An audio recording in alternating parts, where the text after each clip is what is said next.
The studio lights gleamed harshly as Rosie O'Donnell leaned forward, her voice cutting through the air with a sharp edge. "Where did you even study law?" The question wasn't innocent, nor was it curious. It dripped with disdain, coated in a sneer that suggested not just doubt but dismissal. For a moment, the audience shifted uneasily, sensing that the words weren't meant to seek clarity but to belittle.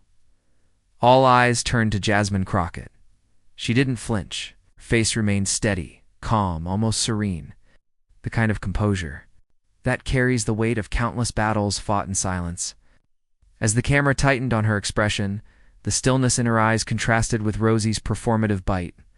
The silence stretched, not as weakness, but as power. The narrator's voice cut in, hushed yet firm. This wasn't just a question. This was an insult, an attempt to strip dignity from a woman who had earned every credential, every victory, every ounce of her voice. And in that moment, the air turned electric. A murmur ran through the studio audience. Some shifted in their seats, others leaned forward, sensing they were on the brink of something unforgettable. Rosie smirked slightly, convinced she had cornered her opponent. Her tone carrying the weight of establishment arrogance, the assumption that her word was final, her dismissal unquestionable. But Jasmine Crockett didn't rise to the bait. She let the words linger, let the room hold its breath. Her stillness became a mirror, reflecting Rosie's condescension back at her. It was restraint, the kind that disarms, the kind that unsettles, the kind that makes everyone watching wonder what is about to happen next. And then, with the faintest curve of a smile, Crockett leaned into the microphone, her voice even, measured, impossible to ignore. The first syllables were enough to silence the whispers, enough to make even Rosie shift in her chair. The narrator's voice returned, firm, foreboding. What Rosie didn't realize was that her challenge wasn't a question at all. It was a door, and Jasmine Crockett was about to walk through it with truth as her weapon. But Rosie had no idea the storm she had just unleashed. Rosie O'Donnell had built a career on being the loudest voice in the room. On stage, on television, even on social media, her brashness was her weapon, a force that often silenced those who weren't quick enough, bold enough, or loud enough to push back. In countless interviews, her interruptions, her raised brows, her sharp laughter had overwhelmed her opponents. But on this night, something was different. Because Rosie's dismissive jab, "Where did you even study law?" wasn't just another one-liner for laughs. It was a calculated strike at the core of credibility. Education isn't just a resume line. It's identity, legitimacy, and respect. And for women of color, for those who rise not from connections, but from grit, that question carries centuries of weight. It was about worth. Jasmine Crockett knew it. She had heard versions of that same question her whole life, spoken in different tones, with different disguises, but always the same implication. You don't belong here. But what set Crockett apart was how she chose to carry it. She didn't meet fire with fire.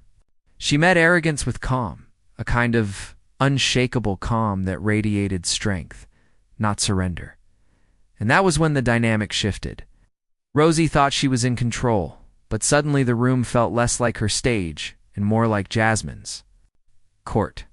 Every second of silence, every measured breath, pulled the spotlight away from Rosie's smugness and onto Crockett's poise. Meanwhile, online, the sparks caught flame. Viewers clipped the exchange within minutes, uploading the snippet of Rosie's sneer and Jasmine's piercing calm. Hashtags burst into life. Hashtag Rosie rattled and hashtag Crockett.com trended side by side.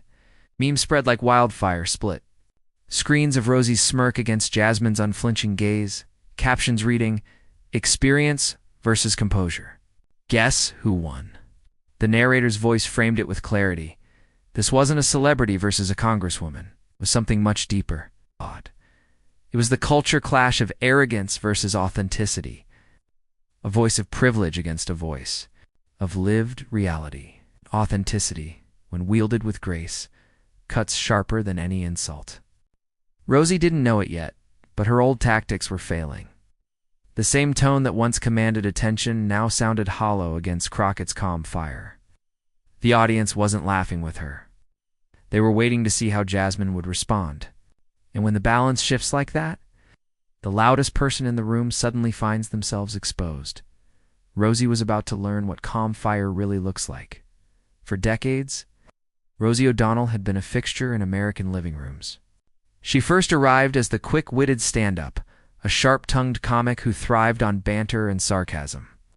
She had a gift for timing, the raised eyebrow, the mocking laugh, the ability to turn a small stumble into a punchline that left her audience howling. From there, she climbed into daytime TV, cementing herself as a cultural force. Her talk show was her kingdom, and in that kingdom, her word was law.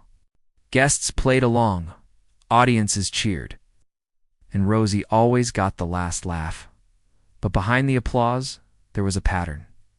Rosie's rise wasn't built only on charm. It was built on control. She knew how to dominate a room by sheer volume, cutting people off before they could answer, ridiculing instead of debating, mocking instead of listening.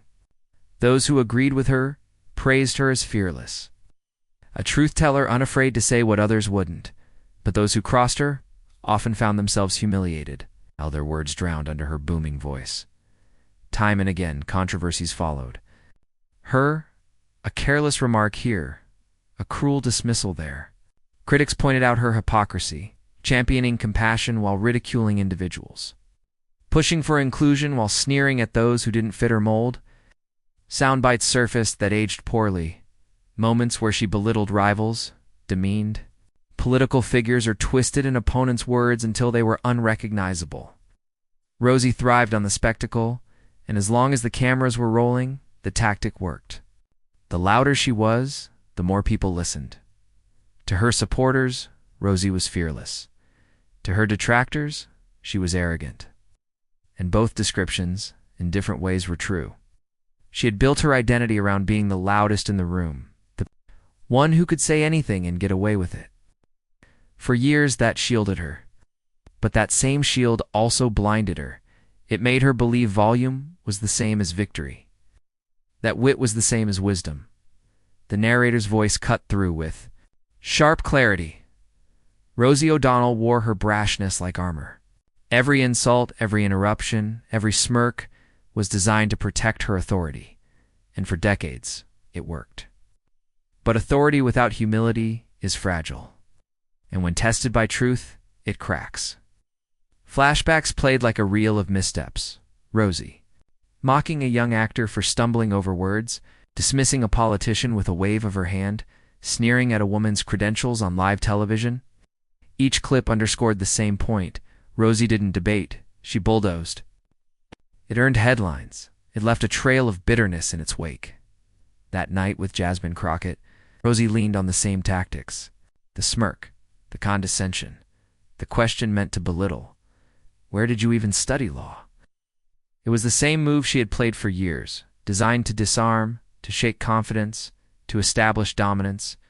But this time it didn't land, because Jasmine Crockett wasn't the usual opponent.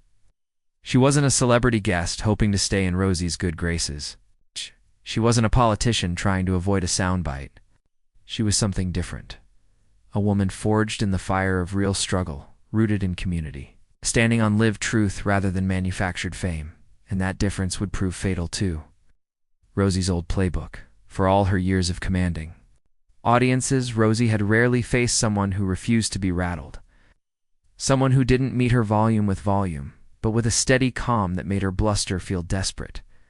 The louder Rosie pressed, the more hollow it sounded. The narrator's tone dropped, weighted with inevitability. For decades, Rosie thrived on being the loudest in the room. But this time, her voice cracked against the weight of truth. The cliffhanger hung in the air like a storm cloud about to break, because Jasmine Crockett wasn't built to bow. Jasmine Crockett's story doesn't begin in marble halls or glittering studios. It begins in the heart of Texas, in a working-class family where resilience wasn't a choice, it was survival. From a young age, she watched her parents stretch paychecks, work long hours, and still find time to teach her that dignity is not about wealth or titles, but about how you carry yourself when the world tries to push you down. She was the kind of girl who saw injustice early, Classmates overlooked, neighbors struggling, voices dismissed, and she learned quickly that silence was complicity. If something wasn't right, you spoke. If someone was hurt, you stood. That instinct, that fire, became the through line of her life. When Jasmine went to law school, she carried her community with her. Every late night studying, every exam, every case brief wasn't just about grades, it was about building the tools to fight for people who didn't have the luxury of power. She didn't walk into classrooms as a privileged heir to opportunity. She walked in as the daughter of struggle, proving with each page turned that she belonged not because of where she came from, but because of who she was becoming. Asterisk. As an attorney, Jasmine didn't chase prestige firms or corner offices. She went where the battles were hardest. She defended those who couldn't afford high-priced lawyers. She represented protesters whose voices authorities tried to silence. She fought for workers wronged by employers, families squeezed by systems designed to leave them behind, and in every courtroom. Her strength wasn't just the law, it was the authenticity she carried from the streets she grew up on. The narrator's voice pressed in with pride. Jasmine Crockett didn't speak from theory or talking points. She spoke from life. Every case she argued, every person she stood beside, was proof that her voice came not from privilege, but from the lived experience of her people. Her activism grew from that same soil. She became known not just as a lawyer, but as a leader, unafraid to stand in front of microphones when others hid behind doors. She marched with her neighbors. She listened to parents who lost children to violence, immigrants who lived in fear, workers whose paychecks never stretched far enough. Each story became fuel, not just statistics, but names and faces she carried into the halls of power. That path led her to Congress, and even there, surrounded by marble and chandeliers, she remained the same. Her speeches carried the cadence of her community. She didn't back down when senior voices tried to lecture her. She didn't bow when lobbyists came knocking. She understood what was at stake, because for her, politics wasn't a game of titles. It was life and death for the people she served, and here lay the contrast that made her clash with Rosie O'Donnell so electric. Rosie spoke with the insulation of celebrity privilege. Years of applause and cameras had made her believe that louder meant stronger, that fame equaled authority. Jasmine Crockett spoke from an entirely different foundation. She didn't need applause to validate her. She had the law. She had the scars of the struggle.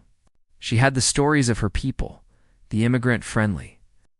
Identity pride lens of her politics wasn't an accessory, it was the core.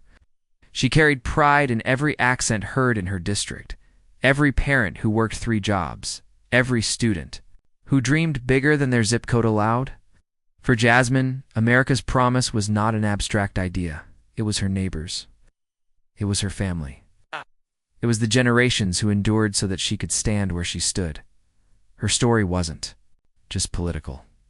It was generational. It was a reminder to every child told they weren't good enough, every woman told she didn't belong, every immigrant told to wait their turn, that the system could be challenged, and it could be changed. The narrator's voice swelled. This wasn't just another politician. This was a daughter of resilience, armed with both the law and the lived experience of her people. And that's why Rosie's jab about education rang so hollow. To question Jasmine's schooling wasn't just an insult to one woman's degree. It was an attempt to erase the years of sacrifice, the nights of study, the communities that lifted her. But Jasmine Crockett was not the kind of woman who bowed to her Ross. So when Rosie leaned back with her smirk dripping with condescension, asking, "Where did you even study law?" Jasmine didn't flinch. She struck. Rosie O'Donnell leaned forward, her trademark smirk widening, as though she had cornered her opponent. She repeated her question, this time with a mocking cadence, stretching each word for effect. "Where?" The audience let out a nervous ripple of laughter, not because it was funny, but because the weight of the insult hung in the air like static before a storm. Jasmine Crockett did not flinch. Her posture remained steady, her gaze unbroken. Then, with a calmness so precise it sliced sharper than a raised voice, she answered, "Would you like me to list every courtroom where I fought for justice?" The words landed like a thunderclap. The room shifted. Murmurs rose from the audience, some gasping, others whispering to their neighbors. The anchors, who had been smiling politely just seconds earlier, froze in their seats. Suddenly, this wasn't entertainment anymore. It was confrontation at its rawest. Rosie blinked, visibly unsettled. For the first time in years of controlling stages and dominating conversations, she looked rattled. No, she cut in, waving her hand dismissively. Don't spin it. I asked you where you went to school, not where you played lawyer. Crockett didn't raise her voice. She didn't need to. Instead, she leaned in, her words deliberate and sharp. Played lawyer. Tell that to the families who kept their homes because I fought in court. Tell that to the workers who finally got their paychecks after being cheated. Tell that to the protesters who weren't silenced because I defended their rights. The temperature in the studio shifted. The laughter that had accompanied Rosie's jab moments earlier evaporated into uneasy silence. The crowd wasn't chuckling now. They were leaning forward, eyes locked on Crockett as though afraid to miss a word. Rosie tried to laugh it off, but the sound was brittle. She opened her mouth, searching for her usual bravado, but Crockett pressed on, her voice steady, her tone like iron wrapped in velvet. You want to measure my worth by the name on a diploma? Measure it by the lives I've defended, by the justice I've secured, by the people who can sleep at night because I refuse to be silent. A murmur swept the audience again, louder this time, tinged with awe. The balance of power had shifted in real time, and everyone could feel it. Rosie, desperate to recover, tried one last time. That's not what I asked, she said, her voice edging toward shrill. I asked, but Crockett cut in, not with volume, but with precision. She leaned forward slightly, her eyes unblinking, and I answered with what matters. Rosie's mouth closed. For the first time, she had no comeback. The narrator's voice broke in, low and suspenseful. Everyone watching could feel the tables turn.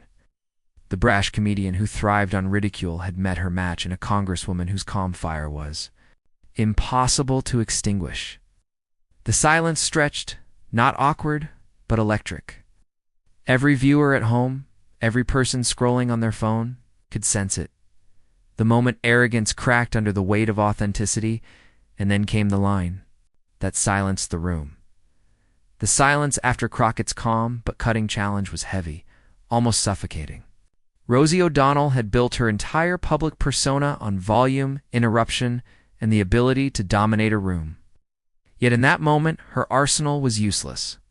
She sat there, blinking, caught between indignation and disbelief, as the audience waited for Jasmine Crockett's next move, and then Crockett unleashed. Not with anger, not with theatrics, but with the quiet, devastating certainty of someone who had lived her truth every single day.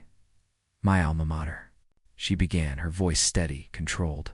A school where students like me didn't come with privilege, but with grit. Where we studied not just to pass exams, but to lift entire communities.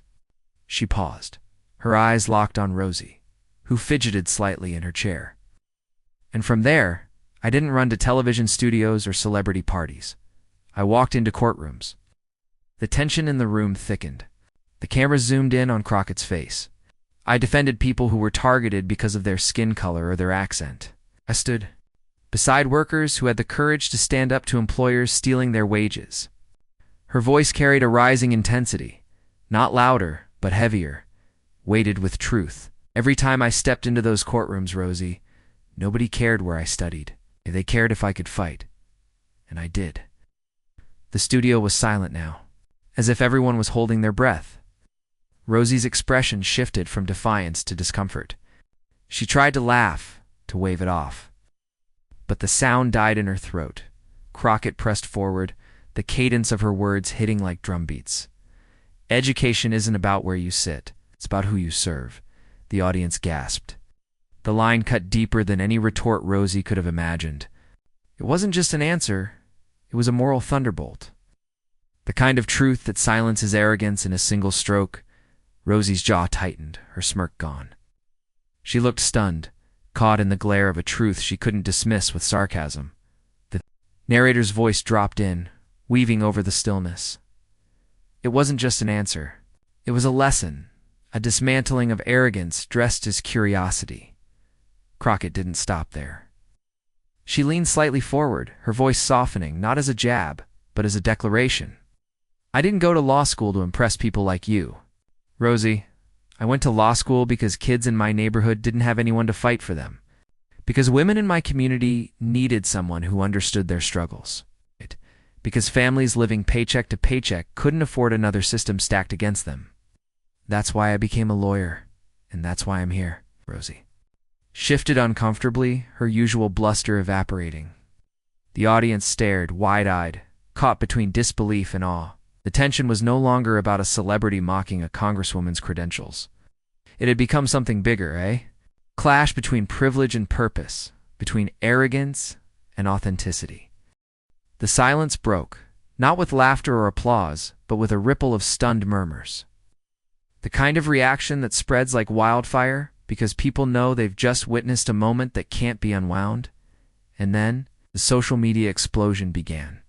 Phones lit up across the studio, viewers at home clipped the moment, hashtags sprouted in real time, hashtag Crockett mic drop, hashtag Rosie shut down, hashtag education is service. On Twitter, one clip of Crockett saying education isn't about where you sit, it's about who you serve hit 1 million views before the broadcast even ended. TikTok loops of Rosie's stunned face paired with Crockett's.com fire racked up likes by the thousands. Memes flooded Instagram within minutes. Rosie labeled as arrogance, Crockett as truth. Back in the studio, the anchors, who had been frozen in shock, finally exhaled. One leaned into the mic, voice cracking slightly, and said, "Well?" The audience erupted in applause, the tension breaking into a wave of validation for Crockett. Rosie tried to interject, her voice faltering. That's not what I... But it was too late. The moment had already escaped her grasp. Crockett's words now lived on every platform, amplified by every person who felt the sting of being dismissed, underestimated, or belittled. Her mic drop wasn't confined to a studio. It was reverberating across the country. The narrator's voice returned, carrying the gravity of history being written. In that instant, Congresswoman's calm defiance became more than a rebuttal. It became a symbol, proof that dignity, when armed with truth, can silence even the loudest voice. The applause swelled again, audience members rising to their feet, clapping not just for a clever comeback, but for the validation of every struggle that had ever been mocked or minimized. And Rosie? She sat back in her chair, her eyes darting toward the cameras, her hands fidgeting in her lap. For once, the loudest voice in the room had nothing left to say.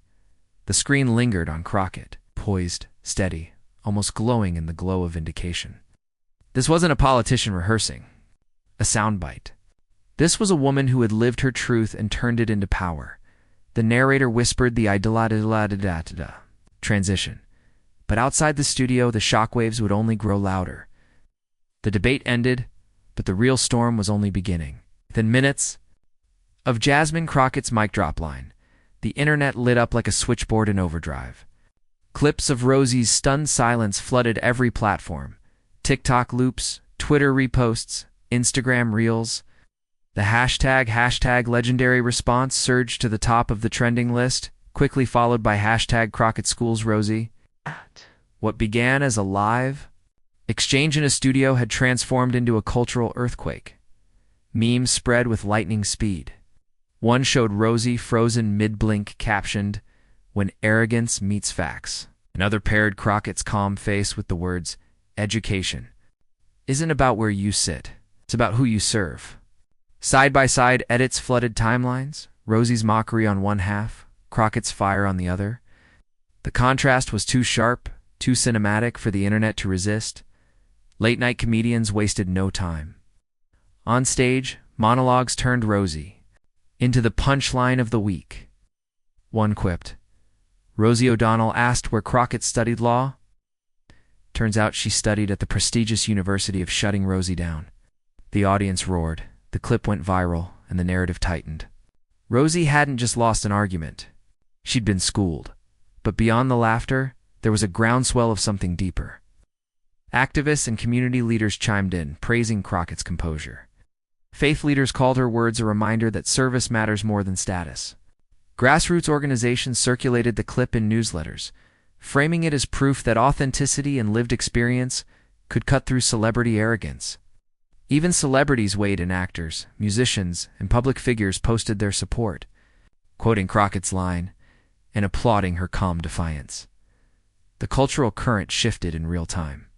What could have been dismissed as a spat between a congresswoman and a talk show icon became symbolic of something larger, a generational, cultural clash between privilege and purpose. The narrator's voice rose with cinematic weight. This wasn't just a televised clash, it became a cultural moment. Crockett's supporters weren't just applauding her rebuttal, they were claiming it as their own. Her words became a rallying cry for everyone who had ever been belittled for their background, underestimated because of where they came from, or dismissed by those wielding celebrity or wealth. In every repost, every meme, every cheer, people weren't just lifting up Crockett, they were lifting up themselves. And yet amid the laughter, the memes, the applause, a quieter current began to form. Beneath the entertainment, beneath the roasting of Rosie, lay a deeper truth waiting to surface. The moment wasn't just about humiliation or victory. It was about redefining what real credibility means in America.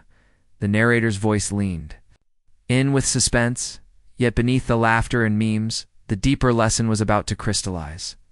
As the memes reached millions and the hashtags continued climbing, Jasmine Crockett herself chose not to revel in the spectacle. Instead, she stepped forward with words that reframed the entire clash. To her, this was never about embarrassing Rosie O'Donnell or winning internet points. It was about something much bigger, about reminding America what true leadership looks like. Calmly, she said what so many had been waiting to hear. Leadership is not about pedigree. It's about integrity. It's about showing up for people, not showing off for cameras. The line struck like a lightning bolt. Suddenly, the narrative shifted. The debate wasn't just a skirmish between a celebrity and a congresswoman. It became a question about the very core of American public life. Rosie had tried to measure Crockett's worth by where she studied, by the shine of credentials. But Crockett flipped the lens. The real measure of education is how it lifts others, not how it inflates your ego. That single sentence echoed far beyond the studio walls. It resonated with teachers who dedicate their lives to children, with nurses working double shifts, with parents scraping together tuition to give their kids a shot. Crockett wasn't just defending herself, she was speaking for all of them. The narrator's voice cut in, heavy with meaning, experience without. Humility is empty, but truth with conviction reshapes history. In that moment, Crockett embodied a universal truth. Dignity will always outlast arrogance. Celebrity, money, political seniority, all of it crumbles when confronted with authentic integrity. What endures is the quiet strength of those who serve others without seeking applause. Audiences online and off began to describe her response not only as legendary, but as healing. Healing for those who had been overlooked. Healing for communities long told they weren't enough. Healing for a country desperate for leaders who measure success not in power or privilege, but in lives changed. This was more than a victory in a debate. It was a redefinition of what power in America could look like. Crockett had shown that the strongest voices don't need to be the loudest, and that arrogance, no matter how brash or flashy, collapses under the weight of simple truth spoken with conviction. And yet, as the applause swelled, as the nation replayed her words again and again, there was an awareness that this moment was not the end. It was only the beginning. The narrator leaned in with gravity, words hanging in the air like a promise. And this battle was only one chapter in the greater fight for America's soul. Rosie O'Donnell thought she could reduce Jasmine Crockett to a punchline, a dismissive question meant to belittle her education, her worth, her place in the room. But what Rosie unleashed was something far greater than she expected. Crockett transformed an insult into inspiration. She turned a cheap shot into a defining moment of clarity. The moral couldn't be clearer. Authenticity will always beat spin, and dignity will always outlast arrogance. What we witnessed wasn't just a viral exchange, it was a reminder of what true leadership looks like in America: calm, steady, rooted in lived truth. Unwilling to be shaken by noise or ego, this moment wasn't about humiliation for entertainment. It was about revelation. It revealed that the loudest voices aren't always the strongest, and that the power to inspire comes not from mocking others, but from standing firmly in who you are. Crockett showed us that when arrogance tries to shout someone down, authenticity will rise and speak louder without raising its voice at all. And now, the story continues with us. Because if we want more leaders like Jasmine Crockett, leaders grounded in integrity, in service, in community, we have to make that choice together. *subscribe. For more stories that cut through spin and reveal the truth, share this video so more people see what real leadership looks like. Be part of a movement that demands accountability, respect, and dignity in our politics. The final words linger, not just as a closing, but as a challenge. *together, we will write the next chapter of America's promise.